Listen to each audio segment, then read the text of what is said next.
नमस्कार मैत्रिणींनो, मी सुषमा डांगरे आपले सर्वांचे बेस्ट कुकिंगमध्ये स्वागत करत आहे। आज आपण चॉकलेट आईस केक घरी कसा बनवायचा ते व्हिडिओमध्ये पाहणार आहोत। त्यासाठी लागणारे साहित्य आपण मेजरिंग कपने घेतलेले आहेत। जर तुमच्याकडे ओव्हन नसेल तर खास तुमच्यासाठी कढईमध्ये केक बनवलेला आहे। चला तर केकला बनवण्यासाठी सुरुवात करूया। हा केक पूर्णपणे व्हेज आहे। त्यासाठी एक पसरट कढई आपण घेणार आहोत। तर पसरट कढईमध्ये मी मीठ टाकत आहे। ते मीठ पूर्णपणे असं व्यवस्थित हाताने असं चांगले पसरून घेणार आहोत। त्यामध्ये एक स्टँड ठेवायचे आहे जे उंच असेल। कढई आपण झाकून आता गॅसवर मंद गॅसवर गरम करण्यासाठी आपण ठेवणार आहोत। 1 कप मैदा आपण चाळणीमध्ये घेणार आहोत। त्याचबरोबर अर्धा कप पिठी साखर घेतलेली आहे।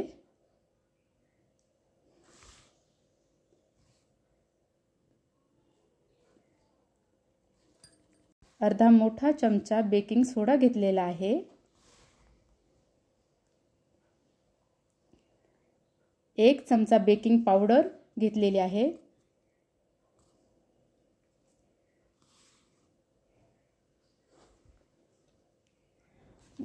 1/4 कोको पावडर घेतलेली आहे चॉकलेट मधली।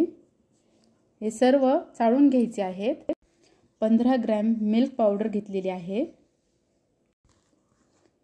1/3 कप तेल घेतलेले आहे। 1 कप दूध घेतलेले आहे। दूध हे रूम टेम्परेचरचेच असले पाहिजे, जास्त गरम किंवा थंड नको। सर्व साहित्य आपण हँड ब्लेंडरने व्यवस्थित असे मिक्स करून घ्यायचे आहेत। हे पाहू शकता तुम्ही मी कसं मिक्स केलेले आहे। आणि कमी जास्त वाटल्यास थोडे थोडे दूध ॲड करत चला। सर्वात शेवटी 1 चमचा व्हॅनिला एसेन्स टाकलेला आहे। त्याच्यामुळे आपल्या केकला खूप छान स्वाद येणार आहे। हे पूर्ण साहित्य आपण व्यवस्थित असे मिक्स करून घेणार आहोत। केकच्या मोल्डला आपण सर्वात प्रथम तेल लावून घेतलेले आहे। त्यावर मैदा टाकून पूर्णपणे भांड्यावर पसरून घेतलेला आहे। मैदा हा सर्व व्यवस्थित भांड्याला लागला गेलेला पाहिजे, त्यामुळे केक खाली भांड्याला चिपकणार नाही।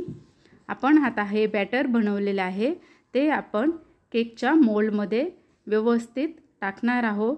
सर्व बाजूने पसरून घ्यायचे आहे। त्यानंतर आपण मोल्ड हे टॅप करणार आहोत की त्याच्यामुळे राहिलेले ते बबल्स एअर सगळे निघून जाणार आहेत। आता कढई गरम झालेली आहे। त्या कढईमध्ये आपण हे केकचा मोल्ड ठेवणार आहोत। व्यवस्थित असा मध्यभागी ठेवावा जेणेकरून केकचा शेप बिघडणार नाही। गॅस आता मोठा करून ठेवणार आहोत। आता 10 मिनिटांसाठी गॅस आपण पूर्णपणे मोठा असणार आहे। त्याच्यानंतर 30 मिनिटे हा गॅस मध्यम असून ठेवणार आहोत। आता आपण 30 मिनिटांनंतर एक सुरीच्या सहाय्याने केक झालाय का नाही तो चेक करणार आहोत। सुरीला केकचे बॅटर चिपकलेले नाही याचा अर्थ तुमचा केक व्यवस्थित झालेला आहे, व्यवस्थित शिजले गेलेले आहेत। आपण गॅस बंद करूया। केक थंड झाल्यानंतर आपण केक मोल्डमधून बाहेर काढून घेणार आहोत। सुरुवातीला त्याच्या कडा मोकळ्या करून घेणार आहोत व केक आपण व्यवस्थित निघेल तो मग त्यानंतर आपण बाहेर काढलेला आहे। तुम्ही पाहू शकता मी केकचे 3 लेयर करत आहे। हे पहिल्या लेयरवर आपण थोडंसं शुगर सिरप टाकणार आहोत, त्यामुळे केक खाताना आपल्या घशामध्ये अडकल्यासारखा होणार नाही। त्याच्यानंतर आपण ही केलेली व्हिप क्रीम मध्ये लावणार आहोत। आता सर्व केकला क्रीम व्यवस्थितपणे अशा सर्व बाजूंनी लावून झालेली आहे, तुम्ही पाहू शकता। त्यावर आता आपण सर्व बाजूंनी चॉकलेट गनाश टाकूया। व्यवस्थितपणे हळूहळू सर्व केकला कोटिंग करणार आहोत आणि केक पूर्ण कव्हर करणार आहोत चॉकलेट गनाश लावून।